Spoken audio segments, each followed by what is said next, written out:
I've worked alongside a lot of CEOs in this industry over the past 30 years, and the ones whose clubs consistently perform well, whose teams stay, and whose members keep coming back, they tend to do something that sounds simple but is actually quite rare.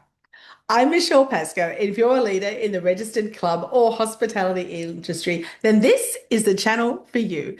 If you're thinking about how to strengthen the leadership culture in your venue, then head to michellepascoe.com and take a look at the Middle Management Movement programs. It's a program built specifically for the club industry, and I'd love to tell you more about it. Now, let's talk about what the best CEOs in this industry actually do, because my goodness, there are some amazing CEOs. The thing I notice most consistently in clubs that are generally well led is that the CEO treats developing people as part of the job, not just something separate from it. They're not waiting for a training budget to be approved or a quiet period that never actually arrives. They're doing it in the conversations they're already having, in the way they respond when someone, or not someone, but something goes wrong, in the opportunities they create for their middle managers to take on something new and be supported through it. That's the key. Give them something new, but support them, truly support them. The mindset flows down through an organization in ways that are hard to manufacture in any other way.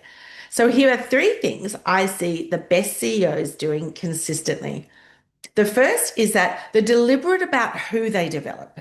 They've looked at their organization and identified the people with real potential, not just the ones performing well right now, but the ones who could grow into something bigger with the right investment. And they treat that development as a priority rather than something that happens when there's time, because there's never the time. The second is that they model that behavior they expect. If a CEO wants the middle managers to have genuine conversations with their teams, to listen well and follow through and create a culture where people actually feel seen, they have to lead that way themselves. Your middle managers are watching how you treat them just as closely as their teams are watching how they're treated. The third is that they stay connected to what's actually happening on the floor, not to manage the detail, but to understand the culture. There's a difference between a CEO who walks through a venue to be visible and one who walks through to actually see what's going on. The best ones know the difference and they do the latter. Now, none of this requires a restructure or a new strategy to document. It requires a decision about what kind of leader you want to be and what kind of organization you want to build around you. If you want to talk about what that looks like in your venue, then please head to michellepascoe.com.